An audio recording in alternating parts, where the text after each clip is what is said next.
The views, ideas, and content of WellSeekers and their guests are their own opinions, and you should always seek additional professional help around any of the issues discussed here on WellSeekers. Hello and welcome to WellSeekers, where we are helping you rise and come back to find your story of wellness in a holistic way from the mind down. I'm Lucia, and I am so honored to be with you, continuing this series on rising and coming back from addiction, either from your own addiction and substance use disorder, or maybe you have a loved one who's struggling. If you've been with us for the last few series, you know we've talked about pathways to treatment, we've talked about family, we've talked about relationships. And today we're going to dive more into a holistic approach of nutrition and its relationship and connection to recovery from substance use disorder. If you listen to the show, you know that I am a big proponent of using nutrition as a tool for recovery from many diseases. I suffer from autoimmune disease, and it's been a main component of my treatment. We always say, mind, body, right? And I always tell my clients, I've said it on the show before, but your mind is part of your body.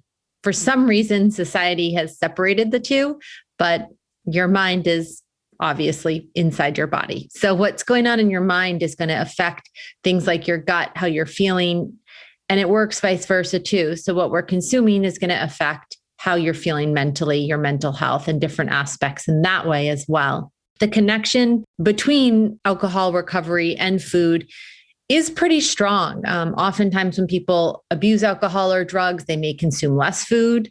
The foods that they choose may be less nutritious. You may skip meals.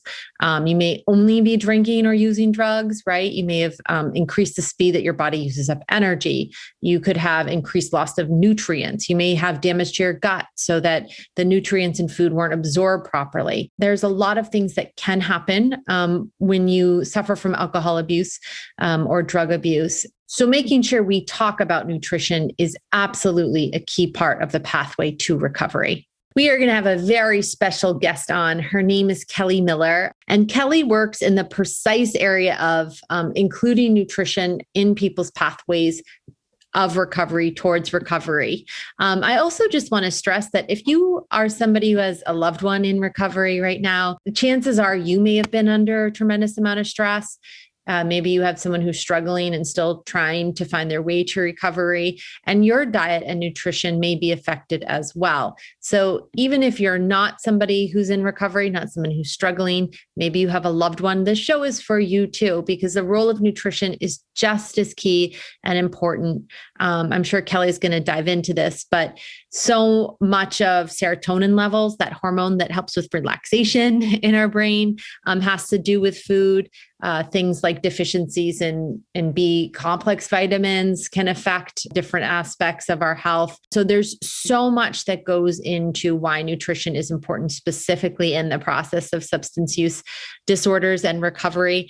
And we're going to unpack it all, talk about it all. And Kelly has this really unique approach too that she's created to help people get back to where they need to be, or maybe they were never there at all and just need a pathway there to make sure that nutrition is part of their equation. So stick with us. We'll be right back with Kelly Miller to talk about nutrition and its role in recovery. We'll be right back on WellSeekers. Today's lifestyle demands the best in wireless, and with Pulse Cellular, you have the best options available. Switch to Pulse Cellular for unlimited talk, text, and high-speed data, coast to coast with no contracts, no credit checks, and no overage fees. One line for $65 or 4 lines for just $45 each, including hotspot, Wi-Fi calling, and 50 gigs per line. And for all you travelers, we got you covered in Canada and Mexico. Plus, text and data in over 210 countries worldwide, all with the best phones or bring your own. That's pretty awesome. Get the best user experience on mobile at pulsecellular.com. You're listening to WellSeekers, a show where the journey is just as important as the destination. Welcome back to WellSeekers, and we are so excited to have this week's guest, Kelly Miller. Kelly is a nutritional therapist and CCAR certified recovery coach who specializes in nutrition for addiction recovery. After years of struggling with food addiction and alcohol dependency, she launched a virtual nutrition practice that aims to serve both individuals in recovery as well as treatment centers and their providers. Kelly developed the PAWS protocol, which we're going to talk about, and I'm fascinated by, a set of nutritional strategies designed to meet the unique needs of individuals in recovery that help improve mood, reduce cravings, and prevent relapse. Kelly Miller, thank you so much for joining us. Yeah, thank you so much for having me. Kelly, you're obviously very passionate about the field of recovery, right? Addiction recovery. And I know that you have a personal tie to the field, obviously a rich professional background as well. Can you tell us a little bit about your story, as much as you're willing to share, and how and why you did get involved? Sure, absolutely. So I knew from a very young age that I wanted to work with people in addiction recovery. I had family members, namely my older brother, who struggled with addiction. And actually, he was in a rehab facility that one of these TV shows like Dateline or something did like a 60-minute special on, and this was back in the 80s. And I had that episode on VHS tape, and I would watch it all the time because my brother actually passed away from leukemia not long after he was in rehab. But I would watch that VHS tape because you could see my brother in the rehab facility on the television.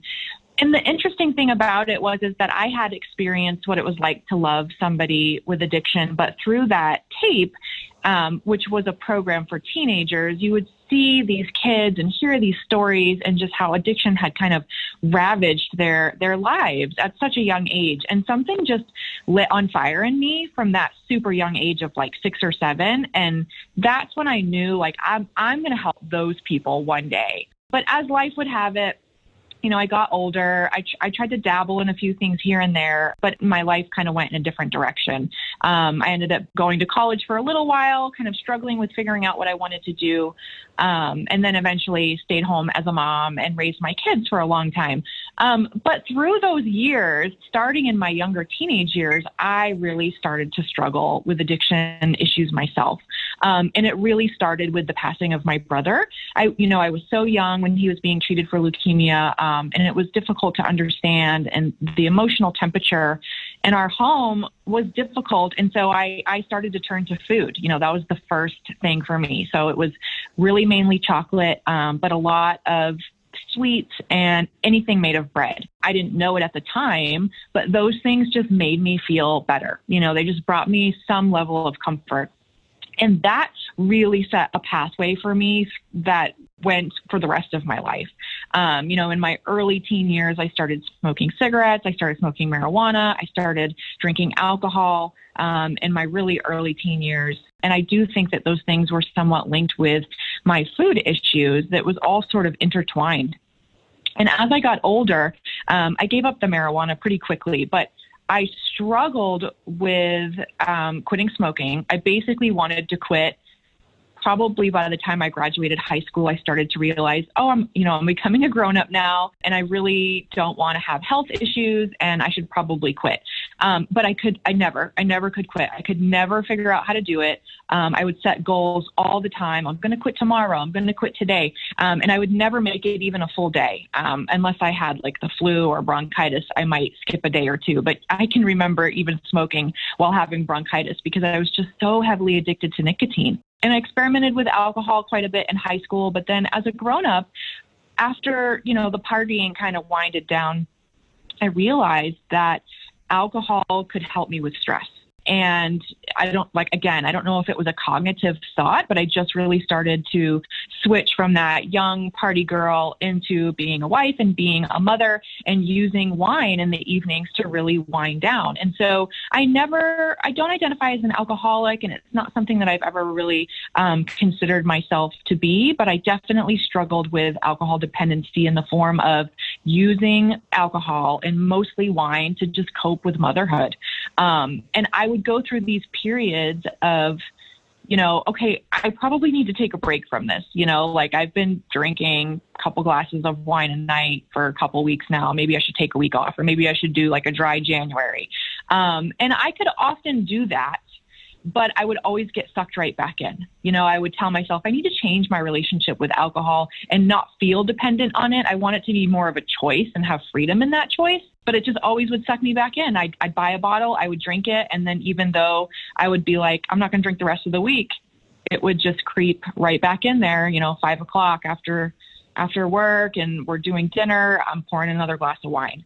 And so I started to realize that it was a problem for me.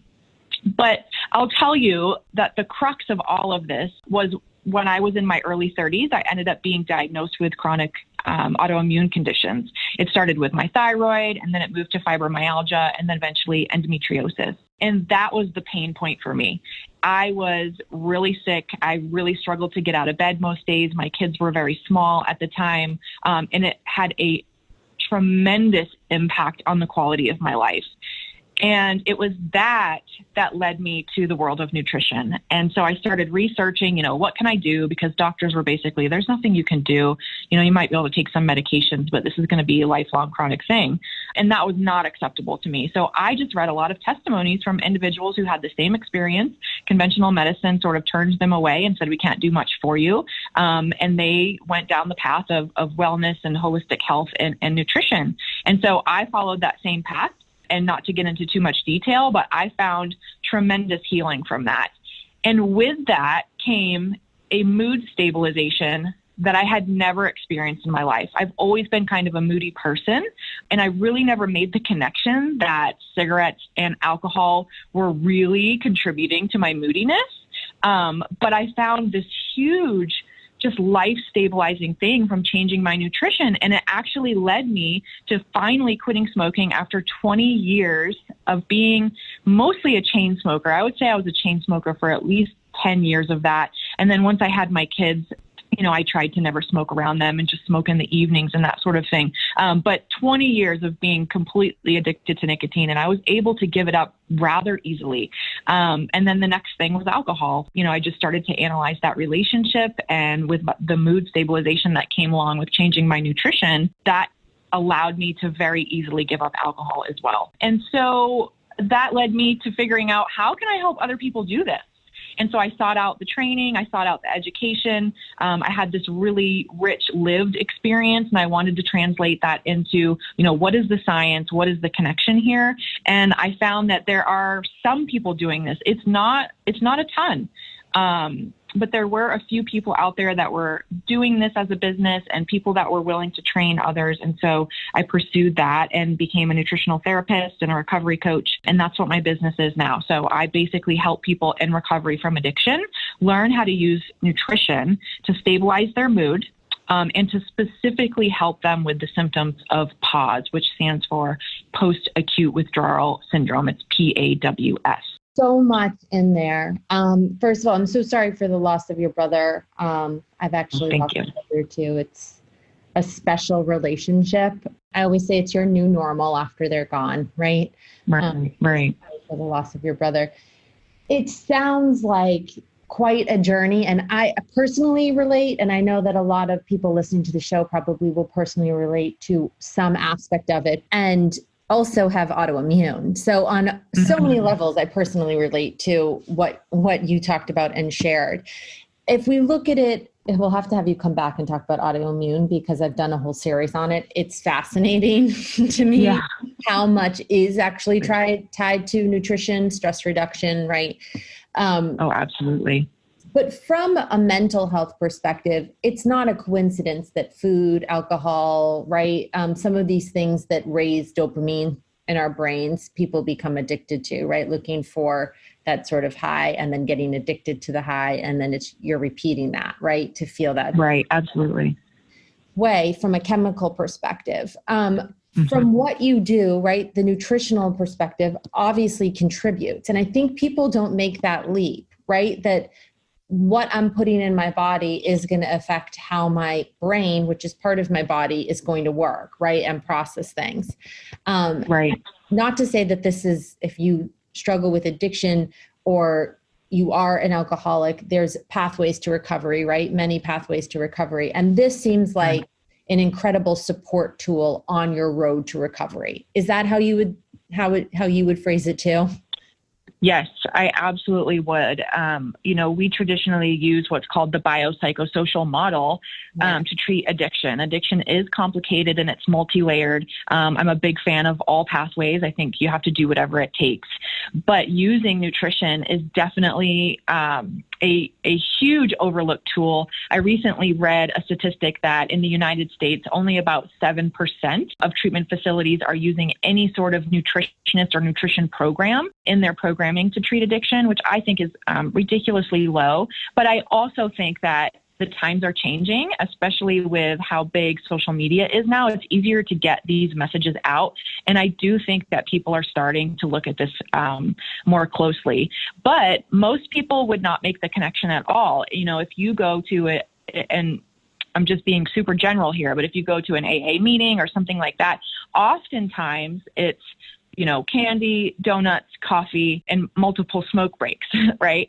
And that's just the way it's always been. And most people, including myself for a long time, just had no idea really that there was any connection between what you're putting in your body and really the health of your brain and those neurohormones, those neurotransmitters, these really important chemicals that dictate how we feel from one moment to the next.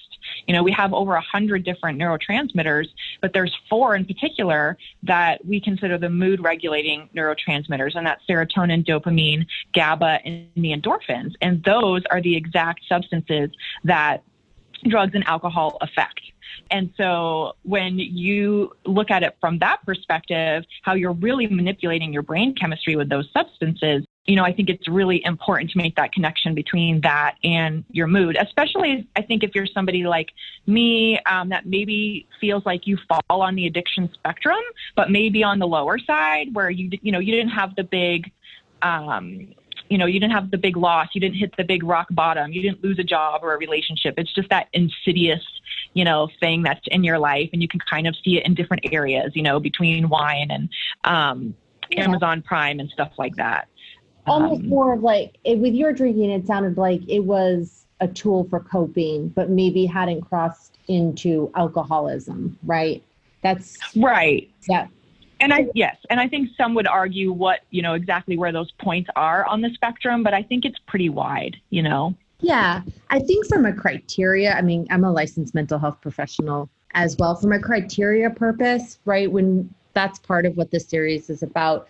We had someone come on and talk about, and if you haven't heard, I suggest going back and listening to the show, but talking about what is the criteria for addiction, right? To be diagnosed with a substance use disorder, right? Versus right. Absolutely. Just having more of using it as a coping tool, because there is a difference and a differentiator. But the one thing that it feels like is for sure is that nutrition can aid regardless of if you're using it for a coping tool or if you actually have a DSM-5 diagnosable criteria for substance abuse disorder, right? So nutrition, yes, absolutely, a role in it. I think it plays a huge role. Talk to us about the PAWS protocol. And I love the word PAWS because when you are trying to give up an addiction or an unhealthy coping tool, right? One that is causing you challenges. Pausing is one of the first things that people tell you to do.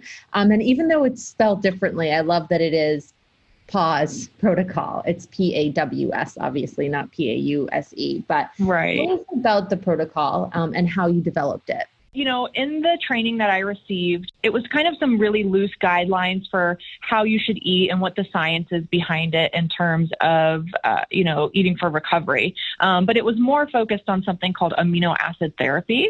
And so I took this education and I sort of just felt like there was a missing piece, and that we were focusing a ton on the amino acid therapy, which is actually a really important piece, but not enough on the nutritional side. And so that's where I decided I need to grow this and I need to develop this and I need to really dig into the research. And so, right, PAWS, PAWS, it's basically this. It's just a catch-all term that the medical community uses to describe those symptoms that happen in that first 1 to 2 years of recovery. And my pet peeve with it is that it's really overlooked. And so you'll hear people sort of mention it sometimes. I've spoken with a number of people in the mental health industry that are like, yeah, I've heard of it, but people don't really necessarily know what it is. But if you're in recovery, it is very real to you because you're experiencing it on a day-to-day basis, and it really, really impacts your life. It's basically a cluster of symptoms like anxiety, depression, insomnia, low energy, low libido. It's all of these things that take place in that first 1 to 2 years while your brain chemistry is rebalancing itself. And so it's a very real experience, and it has a direct connection with what you put in your body. And I'll tell you that this biopsychosocial model that we use, primarily the bio piece, which is the biological aspect, is really only treated with pharmaceuticals. I come into the office, I have anxiety, I have depression, they start handing out different medications for those issues. And I am a firm believer that medication has its place. But the problem thing, I think, is that that's where people just stop. They don't think beyond that. And there's so many biological factors that can be addressed with nutrition. And I'll just give you an example of the foundation of the PAWS protocol, which is protein. So the PAWS protocol is sort of a number of strategies that look at things like protein, fat and fiber and sodium and sugar intake. It has this huge aspect of learning how to manage your blood sugar. And I can go into that in a little bit. But just coming back to protein, most people don't know, why do we eat protein? Well, protein actually, the Greek word, it means primary. That is supposed to be our primary macro for a really simple reason. The far majority of our body is made of protein. Our hair, our skin, our nails, liver cells, all those things are made from protein. But those neurohormones that I mentioned earlier, the serotonin, GABA, endorphins, and dopamine are also made from protein. So when we eat protein, our body goes through a digestive process to break it down into these individual molecules called amino acids. And amino acids, they configure all the proteins of our body. So there's 20 different amino acids, and they have millions of different combinations. So one combination is used for your hair, and one combination is used to make a liver cell, and et cetera, et cetera. But those neurohormones I was talking about, two of them, serotonin and dopamine, are just made from individual amino acids. So serotonin is made from tryptophan, and dopamine is made from phenylalanine or tyrosine. And if you are not eating a diet that is both rich in protein, so you can get access to those amino acids, or your body is not functioning correctly, like your digestive system is not working great, you don't have enough digestive enzymes or hydrochloric acid, which is the acid in your stomach that helps you to break down protein, or you're dealing with excessive inflammation, all of those things can interrupt the process of using the protein that you eat, isolating those amino acids, and making those neurohormones. And if you look at the research, malnutrition, specifically being deficient in protein, is a huge problem for people in recovery. Because they're just not focused on a healthy diet. When they're suffering from addiction, it's not a priority. The foods that they're drawn to are things that are maybe more sweet or carby and not necessarily protein, but oftentimes it's just a digestive issue too. Their digestive processes are not optimal. So that's really the foundation of the program, because when you eat protein, you have the building blocks now to manufacture the serotonin and the dopamine that you need to feel good, to get through your day, to feel content and have a satisfaction with life, to have self-confidence, to be able to feel motivated, to be able to focus.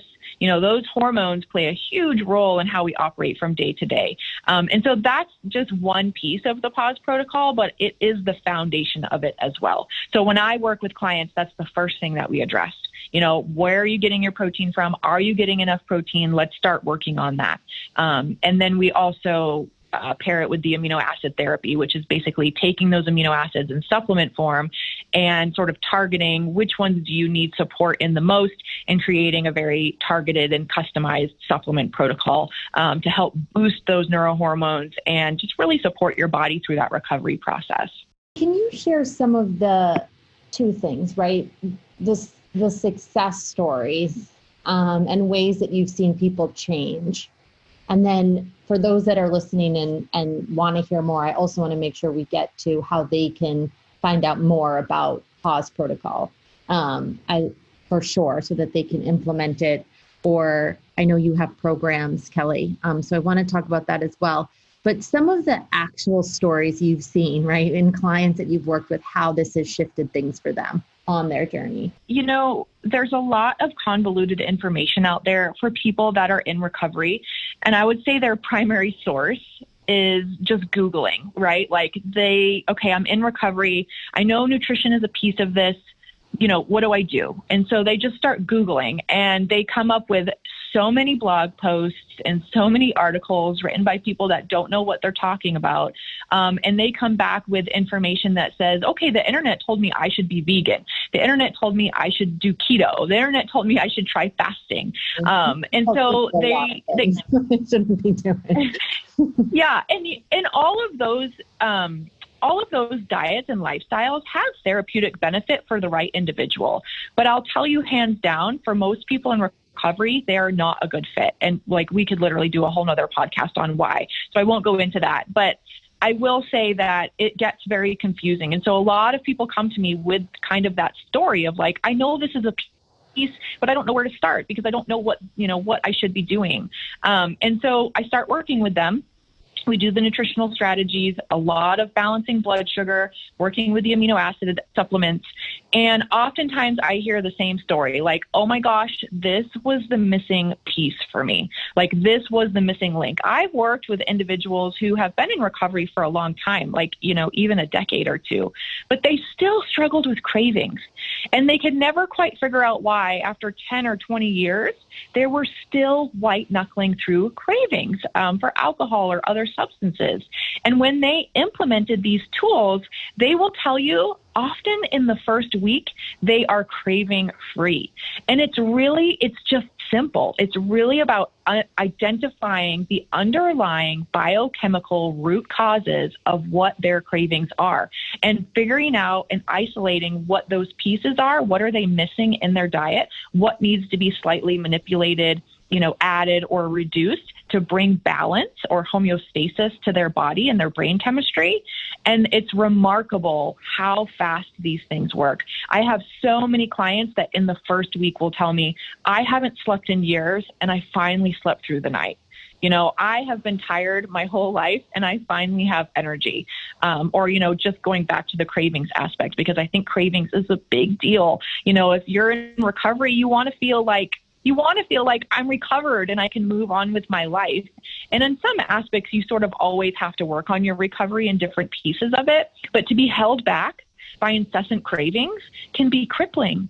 And so the freedom that people find by really identifying those biochemical factors, addressing them, and using these tools to find freedom from cravings is really remarkable. And I would say that's probably the number one best benefit for most of the people that I work with. The impact of that benefit for someone that is going through that there's no words for it truly, right? Because it could Absolutely. It could be what helps them get over the hump to maintain their sobriety. Kelly, if people want to find out more, can you just tell us a little bit about, I know that you have a program online, the delivery methods and how they can find out more about you and the PAWS protocol? Sure. So my business has primarily been kind of two different departments. One is working with people individually or in a group format, and the other is working with professionals, other therapists or clinicians that work in mental health or addiction recovery, helping them learn how to implement these nutritional strategies into their programming or their treatment plans, or just developing a nutrition program for their center. So I have recently found that I have two very different businesses, and so I'm actually splitting them into two. So right now, my primary presence online is under the title of the Addiction Nutritionist. So if you were to go to Instagram, you would find me there as the Addiction Nutritionist. I am on Facebook, but I'm not very interactive with that piece, but I do have a page. The easiest way to get in touch with me would be to email me at kelly@theaddictionnutritionist.com. But that business is going to sort of pivot and primarily start to just serve treatment professionals and clinicians with those programs that are aimed at helping them to implement these protocols into their system. I've just recently launched a new virtual practice, and that one is called Warrior Wellness Group. And so there's not much of an online presence for that, but you can still reach me at all of those same places. So if you were to go to Instagram, it would be warriorwellness.group. And that virtual practice is going to be a number of individuals. It'll be myself and some recovery coaches and personal trainers. And we're all going to together help serve the community that is suffering from addiction, ADD or ADHD, mental health, and brain health. So it'll be a little bit expanded. It'll still be primarily addiction, but also to include people dealing with ADD, mental health, and others that just want to learn how to help their brain, prevent cognitive decline, and just, have some concerns about their general brain health. And so that will be the new business that will primarily serve individuals. I love that you're incorporating exercise too, right, as well, because that is another piece of the puzzle, especially when it comes to mental health. You said when you were talking about the protocol that it is so specific sometimes, right, even though there's general guidelines. And that's one of the reasons why just Googling on the internet, you may not find the right thing for you. But if there is someone that's listening and maybe isn't for one reason or another able to actually go through the protocol, is there a starting point, a book, a little nugget, anything that you would suggest as a starting point for someone interested in exploring nutrition more?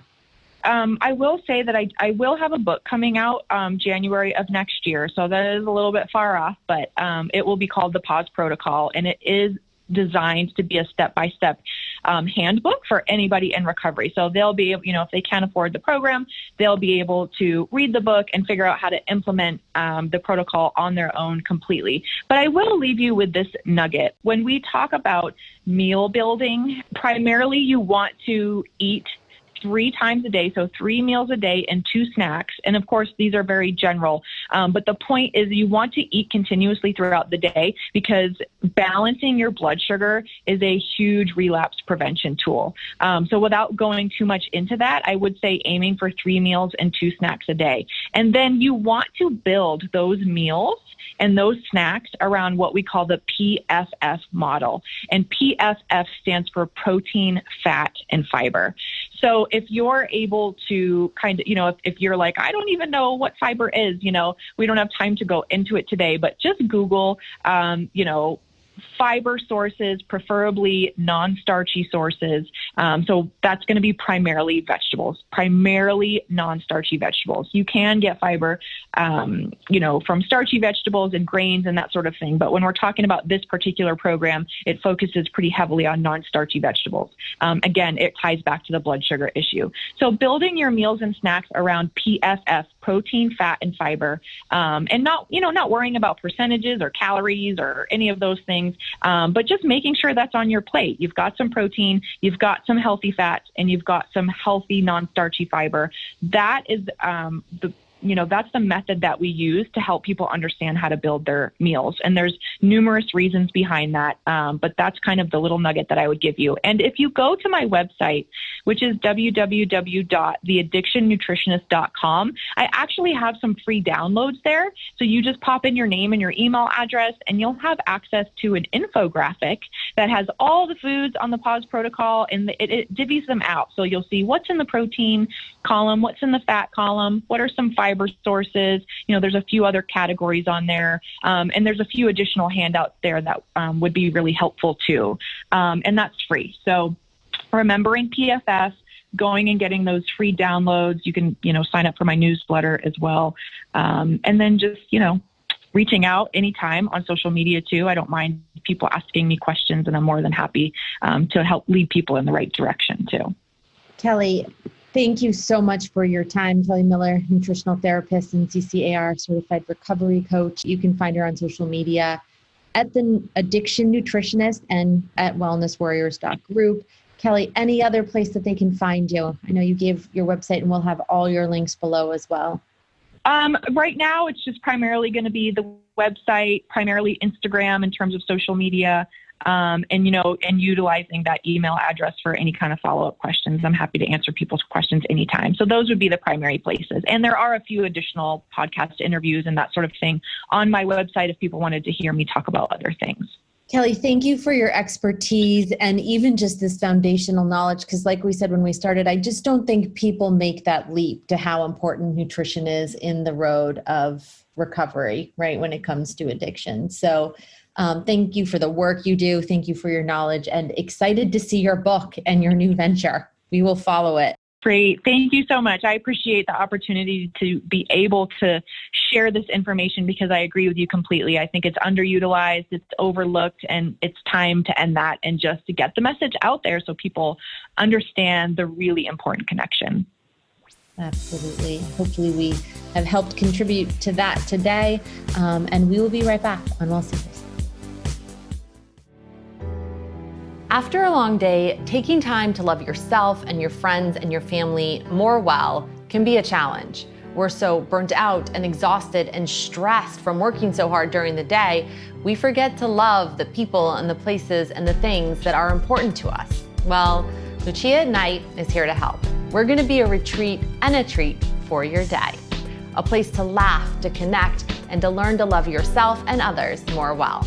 We're going to talk about relationships, ways to sleep better. We'll have expert guests, personal stories, maybe even a musical guest or two. We'll share behind the scenes into my own life as well, my friends, my family, and of course, my relationships. So close the door on your day and light up your night with Lucia at Night. Also, make sure to check out more at WellSeekers.com for simple and real-life ways to bring wellness home. I'll see you tonight on Lucia at Night. Thanks for being part of the Seekerhood. We couldn't do this without you.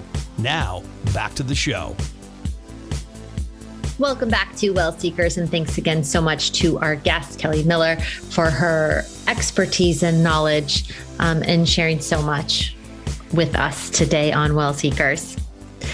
Before we let you go, it's time for this week's Lucia's List. So in the spirit of recovery and self-care, last week we talked about self-care mainly for people that are caregivers. Today I wanted to talk about self-care to include on your road to recovery. We're obviously, I like to think of WellSeekers as a show and a self-care company because we promote self-care and tools for self-care so much. So I wanted to share with you my top 5 tools for self-care that I use. All of these tools, again, not getting no endorsements, just my own personal experience with them.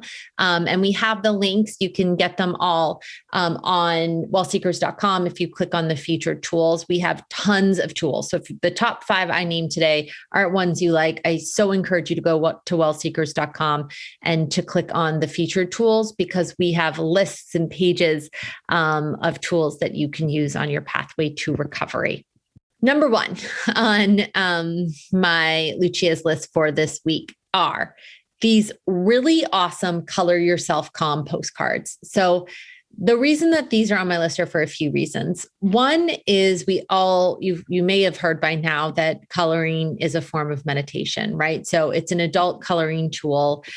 These specific cards, the Color Yourself Calm postcards, have words of inspiration. So not only are you coloring, you also have that affirmation, like your daily life is a treasure, guard it carefully, as something to look at while you're coloring. And also it's a postcard. So if you don't want it, you can mail it to somebody. So that's my number 5 for the week. Number 4 are, in the spirit of the same, these inspiring motivational cards. You don't even need to get these. The ones that I love have different messages like be brilliant, say yes to new adventures, never stop looking up, no rain, no flowers. I love those. But you can also make your own. And again, in the spirit of giving it away, right? Thinking of other people in your life, maybe writing to somebody who's helped you on your path to recovery, a thank you letter, right? Just something that gets you outside of yourself and also is a fun, creative project. Number 3, my head scalp massager. I love this head scalp massager. Everyone loves a good head rub if you don't have someone to rub your head, or you can even use it on your partner. Mine is literally next to my bed. I use it most nights.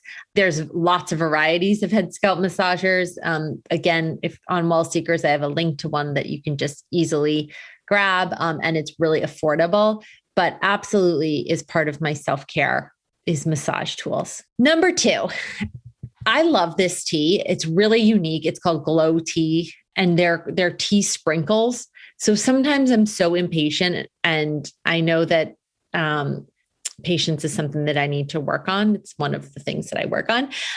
But these Glow Tea sprinkles, instead of having to steep the tea with the tea bag, it's literally what they sound like, right? You just sprinkle the tea into hot or cold water and your tea is done like that. So if you're anything like me, if you want self-care quick and you love tea, but you hate the process of brewing, these Glow Tea sprinkles, awesome. And my number 1 self-care tool for this week are these Life Happy self-sticky notes. I post them at different places. They're on my desk right now in front of me. I have them on my computer. They say all different things like be an inspiration, be fearless today. Thank you for being you. Just little reminders that I like to put around me to keep me inspired, to keep me on my own daily routine. And to me, it's just that words of affirmation, telling yourself those positive stories, positive words that help in my own self-care journey. So if you're struggling on your road to recovery, or have a loved one, I know we specifically talked about self-care for caretakers last week, but you can use these tools too. Thank you so much for spending your time with us. Again, we know you have so many places you can spend your time. And I truly believe time is your most precious resource. So the fact that you took it today to spend it with us, we are so grateful for. We're grateful to have you connected with us and part of our family. I mean that from the bottom of my heart. It's an inspiration to watch each of you that participate on social, who email us, who reach out. We love being a part of your story and a part of your journey. So thank you for letting us walk with you along this road. If you want to stay connected, make sure to find us on Instagram at WellSeekers. You can find me at Lucia Naz, Nazz, and you can find us on Facebook and Twitter at WellSeekers. From all of us here, thanks so much for being a part of our family, and we'll see you next time on WellSeekers. How would you like to join the conversation? Email us anytime at hello@wellseekers.com.